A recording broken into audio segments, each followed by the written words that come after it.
Hello, good evening, good afternoon, Jar of Marble dwellers. I hope that you're all well. I'm glad that you're here.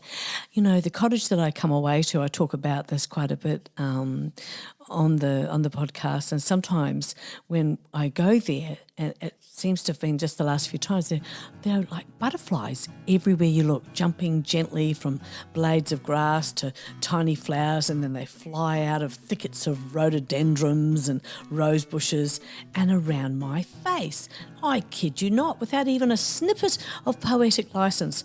One of the other times, most recently, I was walking in front of the cottage towards it, and 3 butterflies all at once were fluttering towards me, then around me. It was a moment, possibly 2 moments, of indescribable joy. I had no time to stop walking as I took in that very special happening. I'm glad that you could make it with me here today, and me, and Bob. This week, I wanted to talk a little bit about betrayal, in particular self-betrayal. In essence, self-betrayal is where we ignore our needs, usually for others or a future plan or someone else's plan. This can look like being devoted to one-sided acquaintances, minimising our needs to accommodate or preserve a relationship. Ouch! Oh, I know, Bob. I want to take a minute to explore the concept of self-betrayal. When we think of self-care and self-love and all those good calls, what comes to mind? When I say self-betrayal, are we thinking giving up on our dreams?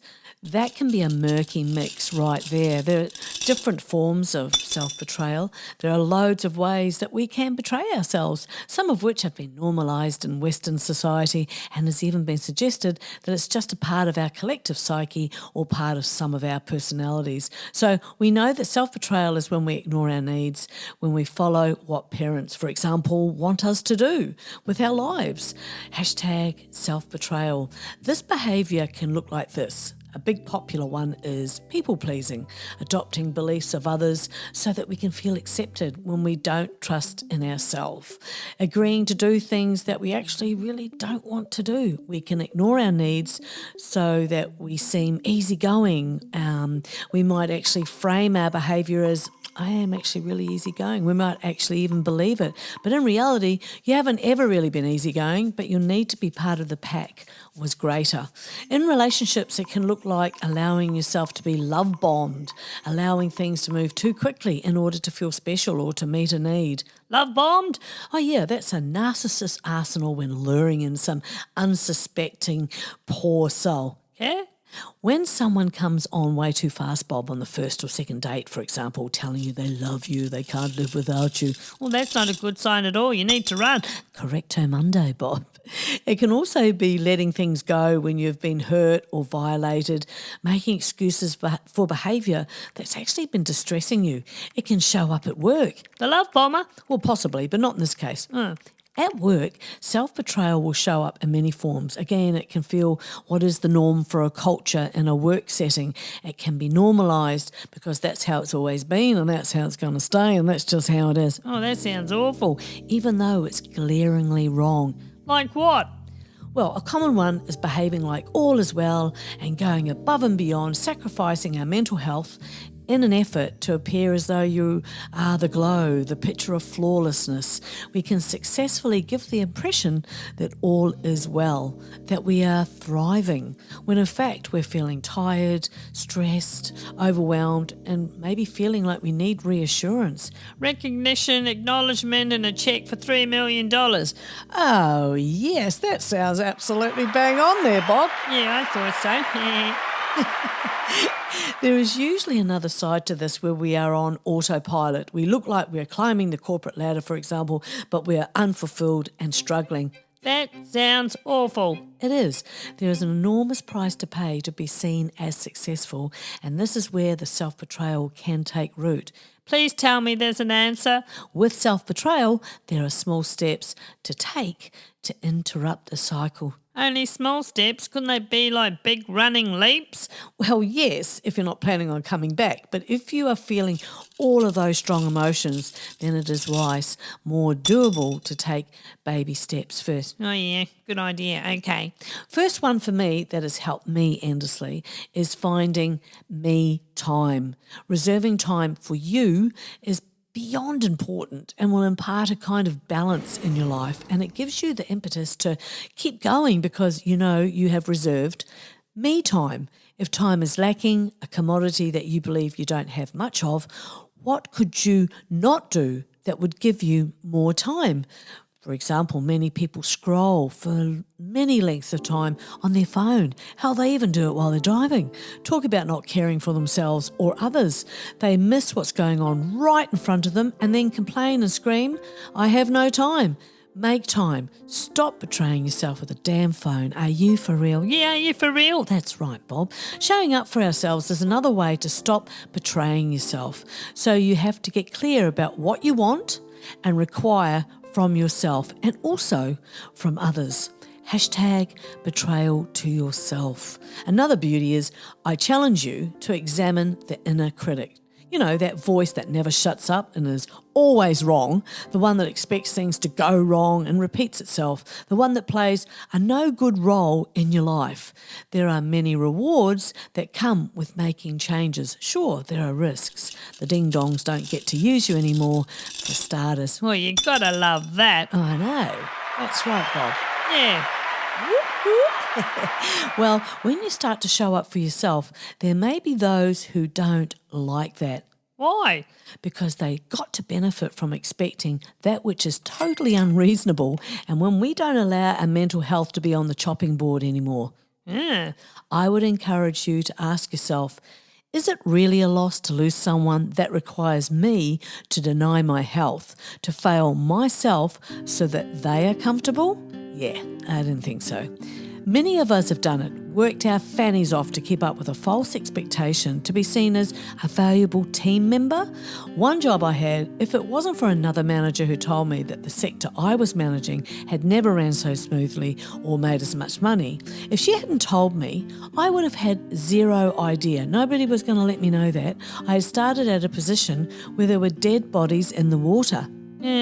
Dead bodies? Well, that's code for no one had been securing down the business that people wanted, hadn't returned calls, hadn't chased payments, hadn't returned emails, hadn't booked services. Point is, there are many environments where management, particularly higher management, do not care one iota, and I'm afraid it shows. It's not a mystery, it's common knowledge, and it makes for bad business. But meanwhile, back in the jungle, oh yes, self-betrayal. There are different types. These are perhaps the more common: infidelity, harmful disclosure of confidential information, disloyalty, dishonesty. Hashtag betrayal to yourself. As we glossed over before, there are signs of self-betrayal, and that can be saying yes when you mean no. That can lead to more self-sabotaging, ignoring your basic needs and your self-care. Oh, don't get us started on self-care. Oh, I'm only getting warmed up, Bob. Oh, I know. There is 0 point pretending to be something other than your authentic self. Most of us in some shape, form or another have experienced or are experiencing betrayal. Self-betrayal is every bit as toxic. I remember as a child, my all-time best friend dropped me for another girl that promised her a pair of shoes. Now, we all had shoes, but this girl was considered to be a bit of a rich kid. So that was it. I was totally heartbroken. We were at a school camp and I cried myself lost. You what? Well, I wandered off to have a private cry and I managed to get lost, and it was at night time. Sometime later I was found. They thought I was crying because I was lost, but really I was heartbroken. Oh, that's really sad. Yeah, it was a bit sad because I'd just been completely and utterly betrayed, and, you know, I just never experienced that before. So how well are you prepared to take care of yourself when you most need it? When you realise that your mind's capacity is limitless if you choose to pursue it. Admit that there are things in your life, people, a person, a pet, that make you happy, that other people's cruel slurs or words are all about them, and don't make them your own. Like, so much is important in life other than getting totally embroiled and betraying yourself. I mean, like, really? You're a kind person. Share some of that kindness. Making others feel seen and appreciated is an awesome act of self-care and sharing the love. When betrayals, self or otherwise, happen, it can feel like you're having an emotional breakdown, but it could well be a breakthrough. You're seeing the light. Mental health issues, we all need help and support, and please reach out to community groups or a professional if you need it. It's a brave and hearty move to learn coping skills and to feel alive and happy. I know how I'd rather look at these situations. Another way we can betray ourselves is letting someone who hasn't changed back into your life. I think it is a life lesson that many of us have given someone a second chance, a third. Yep, for sure. The thing is, some people do actually change and grow, and while that is a relief, it is also not common. It doesn't really happen a lot. We are mostly who we are. People in general do not change unless they make a concerted effort to work on themselves, and that never happens overnight. It is, in fact, a lot of work and discipline. Most people are not interested in sticking to what they say they will do in regard to changing, say, bad behaviour. What needs to be at the forefront is your betrayal, that we don't sweep it under the carpet and pretend that there's no lumps in the rug. Oh, I like that. Yeah, me too, Rob. But I was going to call you Rob. No, my name's Bob. It is Robert, but it's Bob for short. I know, Bob, but thank you. But I think there's something to be said about you're betraying yourself if you're speaking unkindly to yourself. Really? Well, yeah, you've got to get that reined in, because think on it. If you're putting yourself down and ding-dong from the past comes a-knocking, you're more likely to let them back in. It is so very important to watch out what you think and say to yourself. I heard my friend repeatedly call herself an idiot out loud because she was having problems with her phone. She was showing that this is something she is so comfortable saying to herself that saying it in front of others is obviously the accepted norm at home or when she's on her own. The problem with this is it falls smack into that category of talking to yourself badly, betraying yourself and feeling bad about yourself. And if you've been doing it for a long time, you probably don't even know that you're doing it. You may not even realise. Now, this same person, the proof is in the pudding, she cannot also take a compliment. In fact, turns her nose up to being told she looks well or she looks pretty. You can see that she doesn't believe it at all, and it's a distinct feeling, isn't it, when you give someone a compliment and they reject it. Isaac Bashevis Singer quoted, "When you betray somebody, you also betray yourself." Like that. Yeah, me too, Bob. And Arthur Miller said, "Betrayal is the only truth that sticks." Wow. I know. So that old self-betrayal nugget, it can show up as not asking for your worth and accepting less than you deserve, staying in a job you hate because you should be grateful for the salary, shrinking back your personality to aid others to be less uncomfortable. Ugh. This one is a sneaky one. We don't always know that we're doing that.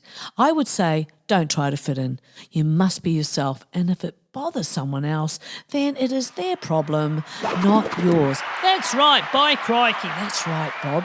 Being friends with people who have minimal contact with you and act like you're offending them by not being in touch with them, when it gets murky, it is murky. If this is a pattern, then get very clear who you confide in or even talk about your life with at all. They don't care and they don't need to know. Bottom line, when we're self-betraying, we don't love and respect ourselves. We're not treating ourselves with kid gloves. We're betraying ourselves in all kinds of ways. It's the not letting people get to your head or get in your head. And if that's the case, time to boot them out. Staying true to yourself rings very loudly with this subject. It has to be mentioned that if you were raised in a home where your emotional needs were not met, there's a good chance you adapted your behaviour to survive. In those settings, we usually become hyper aware of the moods of others in the house, and we learn early to not know how to look after or seek emotional support. Making others happy meant you could create a sense of safety for yourself, and I know this one personally. The unfortunate thing that makes this so damaging is we can then have a high tolerance for abuse in our adulthood. That's why we can scratch our heads about watching someone in an abusive relationship, they can't see the abuse for what it is and stay far too long. Been there, done that. They learn to behave in ways that keep you connected to the abusive situation or person. So when it is not recognised that this is not safe, we can deny, adapt, or ignore reality to maintain the status quo. All of this has a term, and it's the fawn response. According to Webster's, it means to act servilely, cringe, or flatter. And I believe it is this response that is at the core of many codependence behaviour. It goes on to describe that we can learn that behaviour very early in life to fight back can cause, say, the abuse of a child. It can look like a child who retaliates to being treated badly, and over time they learn to remain quiet so they don't get abused, leading to them in adult life being overly cooperative and never learning the language skills of healthy assertiveness, and further to know to walk away from being treated badly, obviously, as an adult. Hence why manipulative and abusive people can smell this people-pleasing trait in others, and this is where they can love bomb you, and being in coming from a love deficit from being abused and neglected, because let's face it, it's the same thing. So this is how these ding-dongs get into our lives. They're over the top too fast, and it's all a big fat lie. Instead of seeing the red flags, you find yourself in the same scenario as you did growing up, reenacting the drama from your childhood. Obviously different characters, but the same storyline. This is how narcissistic parents set you up for betraying yourself. It makes sense, and it sure isn't your fault. We do tend to gravitate to that which is familiar. My advice is to get bored with familiarity. I did, and I stepped right away from it. In our modern world, we call it going no contact. Abso-bloody-lutely. Yep. Our nervous system detects the familiarity and goes towards it thinking, I've survived this before, I'll survive it again. It's all a bit exhausting, and probably when we are at our weakest. It feels familiar and somehow safe. They are both intertwined, safe and familiar. It's familiar, but it's not safe.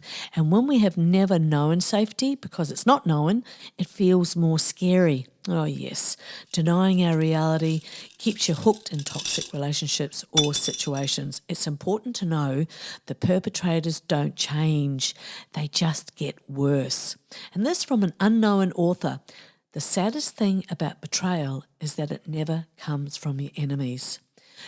Hiba Esaway, MD, Professor of Psychiatry at Ain Shams Medical School, states that betrayal leads to PTSD-like symptoms. It can also lead to anxiety, avoidance, OCD and low self-worth. Betrayal breaches the bonds of trust, creating a permanent barrier to connection. Betrayal leads to trauma. We all know that these are true in varying degrees within ourselves, depending on our experiences, and certainly recognisable in others by their behaviours and the choices they make. So what do we do then? Well, I think a good start is looking at what is in our control. What's not in our control? That's right, Bob. So our thoughts and actions is a perfect start. Your own headquarters, your thoughts, your mind, what I give my energy to, the goals I set, how I handle challenges, my boundaries, and, as mentioned before, how I speak to myself. Oh, that seems a lot. It is, but it's doable. It's yours. It's not anyone else's. I love that. I have complete ownership of these, because when you look at these things that you can't control, then your own ownership then seems not only easier, but how could you want it any other way? So we have no control over, and some examples are the opinions of others. Who cares? Correct, Bob. It's the learning and the releasing of giving a fig about others' opinions. That is something that does take time, but it is doable. The future, man, that's something that us humans can get stuck on. It's not here. Release that one. The past, it's gone. You've only got today, right now. What happens around me is right out of our control, as is the outcome of my efforts. So making change is just what the doctor ordered. And this quote by Variya Karuna: change is a deep yearning to experience grace and admit that you don't think this way is working anymore. Change is deeper surrender to a moment of direction. Oh, I love that. And another quote by Variya Karuna, that I love is, may I continue disappointing the people that place expectations onto me without my knowledge or consent. May they see the error in their ways from trying to limit me into their narrow world view, knowing I'd never play along with this created narrative of who I am. Oh yeah. Well, that's wonderful. It is true to say that you are not mean for setting boundaries. Just say that on repeat. You are not mean for setting boundaries. Be your own welcome wagon, your own superhero. Oh, yeah, I like that. Hashtag betrayal to yourself. Quite often, we don't even know that we're doing it, mostly that we don't, actually, while I think of it, there's a saying I really don't like. What's that? Be the bigger person. It's terrible advice. My bigness is not determined by my ability or capacity to quietly absorb bullying, degradation or abuse. Yeah, no way. That's right. Take notice, if you make these changes in your life will change forever. And as Anaïs Nin said, anything I cannot transform into something marvellous, I let go. As we know, if you've experienced it, relational betrayal, it hits deep. Not only because it's an intentional act, it violates your soul, that part of yourself that you have offered to another. It makes everything seem distorted. You're left questioning if any of it was real. It can make you lose trust and faith and love in others. And worst of all, you lose trust in yourself. You can stop trusting your intuition, your instinct. Ultimately, these situations can be the very thing required, though, to wake you up. Sometimes we can say that we never saw any signs, but mostly there are after the fact, isn't there? Things, signs that we chose to ignore, we didn't think too much of at the time, but the signs were there. It can be the sign that you are more instinctual than you gave yourself credit for, that maybe now develop your instincts, that this is just what you needed to get very conscious and intentional about your life. No, it's not pleasant, and it's not the end of the world, and it can be bloody marvellous. That's right. Yeah. So trust what you feel, not what you hear. I know a woman who told me that recovery is important and that healing is far more interesting than suffering. Love it. I think it is wise to mention about enablers. These are the folk that will encourage you to ignore bad behaviours from others. They give you bad advice about adapting better to being abused. A genuine helper will fight for the abuse to end. Being told not to fight back and that you'll get used to is, well, it's bollocks. That's right, Bob. There are different types of self-betrayal that can be engaged in. I haven't been able to mention them all, but every time I think I've got it rounded off, another scenario comes to my mind. You're betraying yourself if you're a smoker, if you've been asked by a surgeon, to can it, stop all smoking for weeks so that you can perform, life-changing surgery and you can't give up. It's the hardest thing. That's another rabbit hole. Addiction, it's so hard. But when your self-betrayal is so dynamic and obvious that you can't or won't do the bare minimum, stop smoking, say, to have life-saving or life-changing, life-enforcing surgery, and when you hide from the world because you're not coping, my heart bleeds for you. That is where your world begins and ends, around an addiction that is harming you deeply. And for those who are watching it all, it's just an all-round tragedy. You can avoid reality, but you cannot avoid the consequences of avoiding reality. That by Ayn Rand. Yeah, so true. Well, it's that time again, and I want to thank you for popping in. I hope all is well in your world. It is time to say goodbye. Oh, Yes, Bob. We'll meet again next week. okay then. So, say good day to the family for me, give them off a wave, and we'll see you next time, okay? All right then. Bye. Bye.